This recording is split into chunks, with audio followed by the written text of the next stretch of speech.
Thank you, Victor.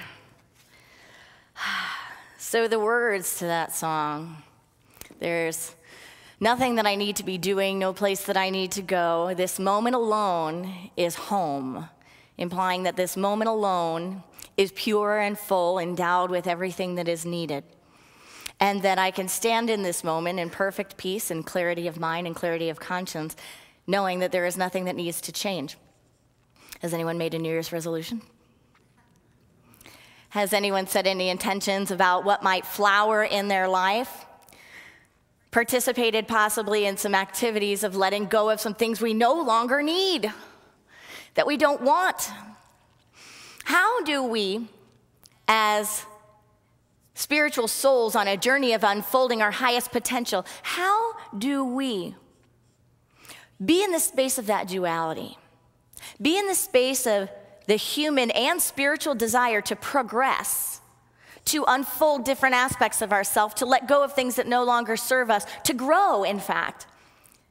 And also honor and have one foot in the truth of the integrity that there is nothing in any moment that needs to change, that this present moment is the only moment. Has anyone danced with this paradox? One of the things about a paradox, especially when we get into spirituality, is that we need to be okay with it not making sense. When we struggle with it and we try to make it make sense all the time, we get stuck. Can I hold the space for having intentions, goals, visions, new commitments, and also be at perfect peace and acceptance with myself and my world? That is one of the greatest tasks, I believe, on the spiritual journey, on the path. Because in order for all of these visions and goals and dreams to be made manifest in wondrous ways that are beyond struggle, it takes presencing the moment. It takes being a being of peace. And even though those transformations can happen without that, they're certainly not as mystical. They're certainly not as grace-filled as they could be if we lived life with a greater sense of peace and ease presencing the moment. I have a girlfriend from high school that I met when I was, again, in college. We found out we lived in the same town, and we went out for coffee one day. And from her dashboard, she had hanging these cute little baby shoes. They were, well, not from the dashboard, from the rearview mirror, right? So they were just hanging there, like, some people would hang a gem or whatever it is, a sign. They were just hanging from the mirror. And I thought to myself, those are such cute. My first impression was just, when you see baby shoes, right? What does it feel like? I think we probably release serotonin when we see baby shoes. Let us all take a deep breath of meditation and breathe into the baby shoes. Can you feel that?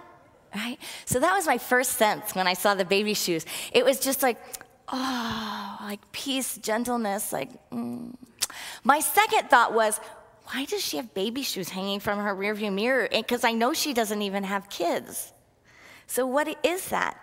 And I said to her, what are those baby shoes that are hanging from your mirror? What's that about? And she said, I keep them there to remind me of how small my feet once were, and how I have gotten to where I am in life, but I was once this small. And it used to be really hard just to take a step. It used to be really hard to do the things that these little baby feet and these little shoes represent. But through the nature of my growth, and she didn't say it like this, but through the nature of my growth, those things that were once difficult for this little girl are easy for me. And I keep them there to remind myself that life is about baby steps and to be gentle with myself, to treat myself as beloved. Is that beautiful? Yeah. So don't we all deserve to treat ourselves like that? And if we could embrace life, and when we do embrace life from that field of consciousness, it makes intentions and resolutions much easier. A lot of people, probably in our community and in our world, have set some goals and intentions. A lot of times they revolve around our health, our weight, our relationship lives, our prosperity lives, all of these things. I once heard someone say this about the goal or the vision of having a healthy body and losing a lot of weight. They said, we eat only 2 to 3 hours a day. Like if you actually think of the time you spend putting food in your mouth, right? It's only a couple hours a day. But we pay for it. We pay for whatever choice we make in those couple of hours for the rest of the day and the rest of our lives. So what we do in those moments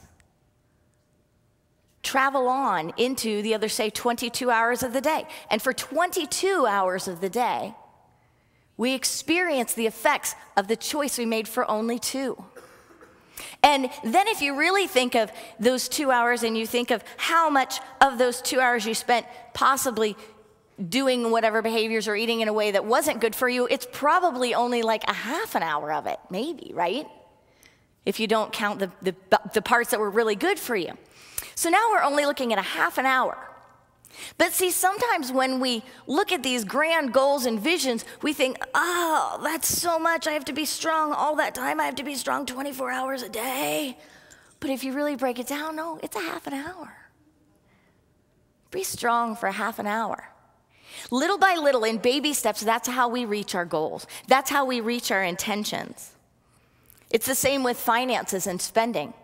Think about how much time we actually spend spending money. If you add up the time, it's really not that much time. Yet our credit card bills or our bank accounts, our lives, can be caged by what we do in a few moments. I love the Groupons. Does anyone know what Groupons are? Oh, they are so fun for people that like to go out to dinner. And you can get them online, and they show you all the little daily deals. And you get, you pay $20, but you get $40 worth of food at the Grog and Galley or whatever it is. You can take yourself out to breakfast for $7. But if you don't presence what you're doing, it can take about 3 minutes when you turn on your phone to spend a lot of money. What you do in those few minutes can dictate whether you are happy with the results in your financial life or not.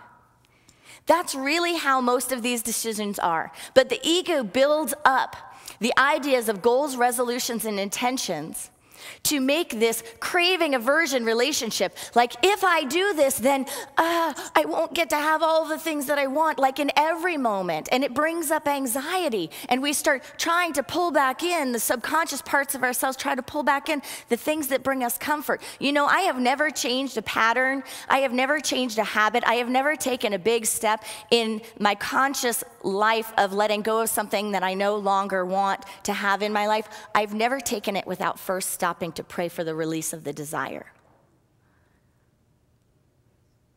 It is always because I don't like wanting things I can't have. Anyone in that boat? I don't like restraining myself. I don't like disciplining myself in that way. So I always take the step first to pray for the release of whatever it is that is drawing me to a desire that is not in integrity with my values, my visions, or my goals. Sweet Spirit, ever-present, universal life force, intelligence, and love, move through me in a way that shifts my desire to be in alignment with what my true value is here. With what my true value is here. The British actor Damian Lewis said, "People need revelation, and then they need resolution." People need revelation, and then they need resolution. I believe that that's true. Our thoughts and our actions, moment by moment, add up to behaviors that create our lives. Those lives then either free us or cage us. So the spiritual practice helps us get more clear about how we can make behaviors match our intentions? Are we ready to reconcile our behaviors with our values? Are we really ready on all levels to fulfill the intention, the deep intention? Because I believe that's what all growth is about. Reconciling my behaviors with my spiritual values, with my calling. Leo Tolstoy said, "The changes in our life must come from the impossibility to live otherwise than according to the demands of our conscience, not from our mental resolution to try to form a new life." There was a recent article in Unity magazine, and it was a pretty good article. It was by Arturo Mora, and the article was called "Be a Goal-Getter," and it's from, I think this is the January, February version. I'll show you the cover so you can take a look at it later if you want to grab it. But it's a good article. It starts, though, with this idea that only about 8%, he says 8% of people that make resolutions achieve them. About 8% achieve the desired results. Susie Orman has a little bit that she says about financial fitness, and she says that financial fitness can't be achieved by, committing to something in January that by February you're off the page. You're not committed to it anymore by February. So how do we really make lasting changes? How do we really birth a new reality and a greater reality for ourselves and for our world? It's a big question, isn't it? He goes on in this article to say that when we don't do it in the highest way, it can actually be damaging to set goals and intentions. These practices of resolutions can be damaging because it can harm our self-confidence. I mean, think about that. If every year it's like you're like, I'm part of the 92% that just blew that one, right? It can be not encouraging to the sense of self. And we know there's a greater way. He goes on to interview a few people that do life coaching and support change. Our very own Carla McClellan here in the retreats department said this: "A life intention is, I am willing to be," and you fill in the blank. Whatever your intention is for that year, I am willing to be. It says, this isn't about simply asserting, I want to lose 20 pounds. It means knowing who you want to be and what kind of life you want, and looking at your life intentions before you even set goals or resolutions. A life intention is, I am willing to be whatever my intention is for this year. She goes on to say, an intention gives you clarity when things get unclear. An intention gives you an aim or a direction of your energy. An intention can be, I am a healthy, energetic person, contributing fully to help others. The resulting goal, she goes on to say, might be, I want to lose 20 pounds. But think about this when we shift things. A lot of times we talk about what we don't want. How exciting is it to our sense of craving or aversion to talk about what we don't want? I want to lose. I'm not going to do, think, say, or act, and then we fill in the blanks, right? Imagine yourself in those baby feet. Imagine telling that young self, not, let's walk. Not, you can do it. We're going to crawl now. Or we're going to read now. Look at these letters. But imagine going, don't do that. You can't have that. No, not like that. Lose that. Stop that. Right? What does it do?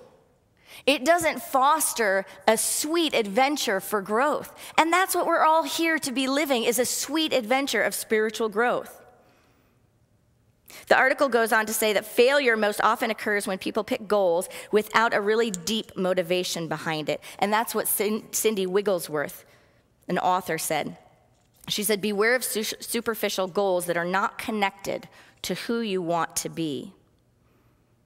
It goes on to say, goals for selfish gain are usually not connected to your true essence, and they invite disappointment. It goes on to quote another author, Janet Connor, who said that instead put energy towards creating and living the conditions for a fuller life. Create conditions to live a fuller life. So resolutions can look like this. I resolve to get rid of my credit card debt, it says. But here's an intention. I am willing to be financially secure. Shall we know that together? I am willing to be financially secure. Let's know it again. I am willing to be financially secure. Can we live into that? Can we take steps day by day that are in alignment with that value, that spiritual principle of knowing that Spirit is source, it is everywhere present. I come from that source, and I live in an abundant spiritual universe. The other one is I resolve to spend more time with my family, but the intention is I am willing to be a loving member of my family. Can we say that together, knowing that we're knowing it for our internal family of all the aspects of self, our biological and spiritual family, our spiritual community, and our world? I am willing to be a loving family member. Together, I am willing to be a loving family member. Let's know that one more time. I am willing to be a loving family member. The last author went on to say, where are your eyes? Are your eyes on begging for what you want? Reminding God, I need a new job, I need. Stop asking and start living. What do we have to become? What are we called to become, to live, and to be the space that can embody these new developments, these new growths for ourselves? Because we all know that if we can't be the change for it, it can't happen to us. God can do no more to me than God can do through me. It has to happen as me if there is something that is going to shift. So what are some tools? What are some simple steps? Some simple steps are these. Recognize doorway moments. I call them doorway moments because a lot of times we'll go right up to the door and we'll either sit outside of it or we'll choose to open it and walk through. When we open it and walk through, we experience transformation. But it's important to recognize when we're not just up against a wall, but we're open to a doorway. Those doorway moments are the ones that we talked about a moment ago. The moments where if we set an intention, if we launch a vision for ourselves about our becoming, that there will be a little knock on the door. There will be a wisdom conversation in consciousness that says, now is the moment to be brave. Now is the moment to be strong. Now is the moment to reconcile the behavior with the spiritual value. Are you listening? Are you ready? Do you want it?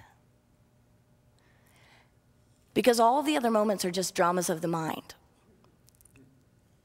All the other moments that we plan it, that we think about it, that we buy stuff to fulfill our intentions, that we read things to fulfill our intentions, they're nothing compared to the doorway moments. So 3 steps. The first step is invite help. Invite help.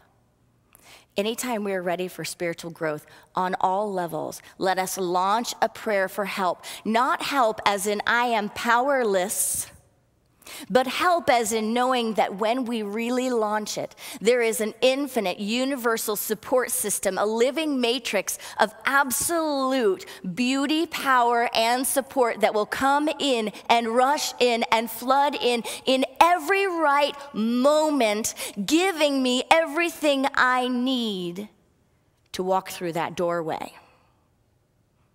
Do you believe that? Do we trust it? And if we don't believe it, are we willing to try it on? Are we willing to just try it on?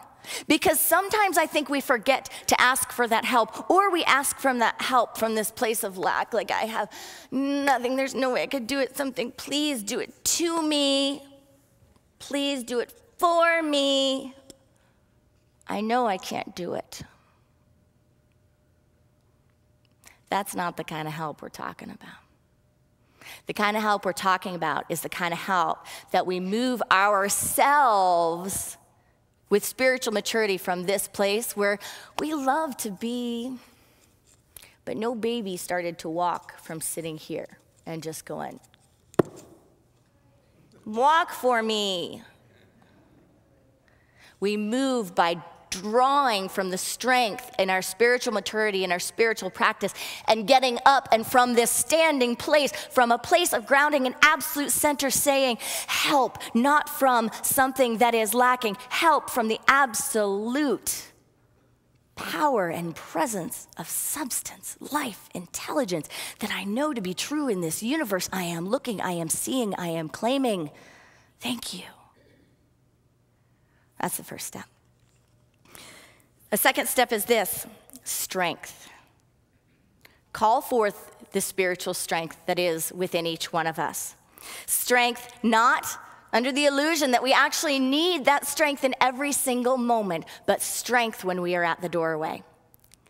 So to let go of the part of our minds that think we need to be strong every second. And to recognize, no, it is in fact to be strong at the right moment that will help us reconcile our actions and behaviors with our spiritual values. Sweet Spirit, this is the moment. I am strong in this moment. This moment. And this is just one moment. And I'm present to this moment. And I choose to breathe into this moment. And I choose to exercise my spiritual power in this moment. Let us not misunderstand and think that we have to be strong every second. The third is this. Be brave. Be bold and be brave. Now, again, it's another thing that can sound hard because to be brave all the time is really exhausting. I have a friend that shared with me a story at one point where I was having a hard time moving through things. And she said, I heard this one, so why don't you try this on? Eat the big toad first. And I thought, what are you talking about? Eat the big toad first. It's not a recipe, but it's a philosophy. When you're at a doorway moment, when we're faced with something that might be difficult, when we're faced with a multitude of tasks to do that we might be resisting or dreading, but we know that they will lead to that which prospers, to that which creates health, to that which creates more life, to that which fulfills the being that I want to come from, a moment of peace and presence rather than a moment of emotional reaction, whatever it is. Eat the big toad first means that generally, if we do the thing that we fear, say you've got a whole day of things to do, but one of them is really, I don't want that, and you keep putting it off, right? Do that one first. Do that one first. And let yourself know that even if this is the only one, even if this is all I do today and I get back into bed after this, I ate the big toad first. Because you know what happens? What happens is that we don't, and it happens a lot of times in our mind. So by the time we actually get near doing it or completing it or moving through, we're exhausted. Because we've not just done it once. See, the mind doesn't know the difference between actually doing it right and going through it in your mind. So when we eat the big toad first, generally, the rest of the things we need to do are much more easily accomplished. And we can know that chances are likely nothing is going to be worse for the rest of the day. I want to share with you an article from Psychology Today. I share with you this article because it's a pretty remarkable story about really making a decision and setting oneself up for success. There is a woman, Anna Jones, and she has a blog called And Then We Saved. What this article is about goes into her financial life. So there's a series of articles about people that were in places they didn't want to be in whatever area of their lives, but they transformed it. And what did they do in particular to transform that behavior or to take actions in their lives that really made a difference? These were the 8%, right? So the article goes into talking about how she got herself into serious credit card debt. She liked to shop, she liked to look nice in what she was wearing, and all of a sudden she just kind of realized it was way out of control and she had created a mess. And we know when we have created messes in our lives that we feel very much caged by them, right? If you want to lose your sense of God and spirit, put yourself into a situation where you feel caged. Because when people feel trapped and caged, generally they can't feel God. They're in that space of hoping for God. The article says self-deception finds a grand welcome in the area of money, especially in the age of massive credit card debt.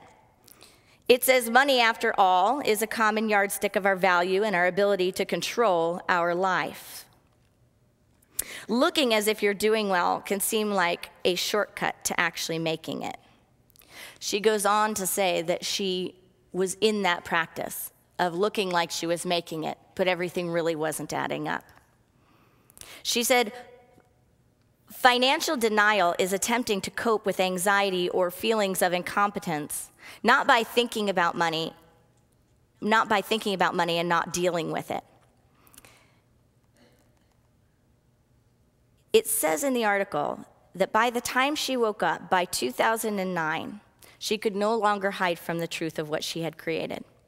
She was $23,605.10 in the red, with no idea of how to pay it back on her modest salary as a government employee.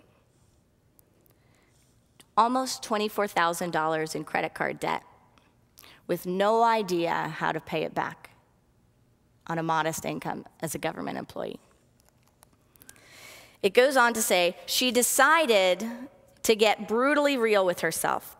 On January 1st, 2010, she committed to a year-long spending fast of buying only bare essentials: food, bus fare, car payments, rent, doctor's visits.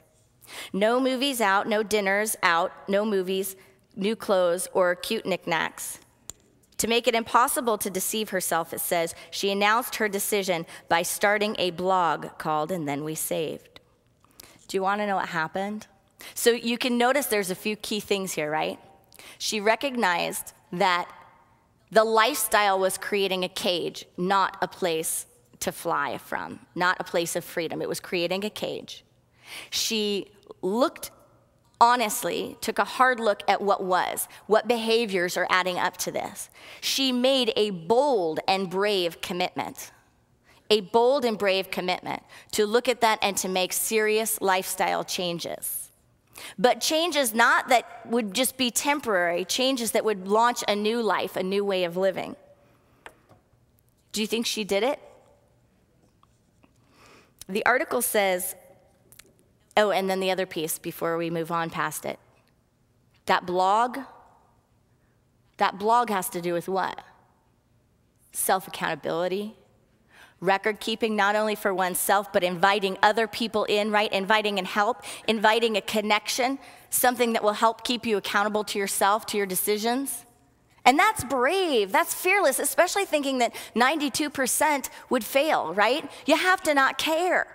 You have to say, I don't care, I'll move into it anyway. Whatever this looks like, I'm in for the ride. I'm in for the adventure of my soul, my spirit. It says in this article that in 15 months, she was debt-free.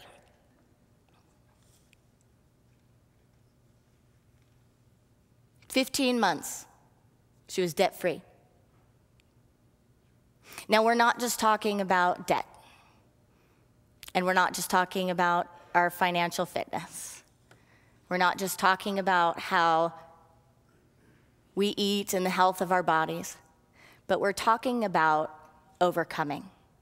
We're talking about having something that we know is ours to do, that we're ready to move past it, and tools for how to birth a new reality for ourselves, a new experience that is in line and in integrity with our spiritual values and what we know of ourselves as healthy, whole beings of light.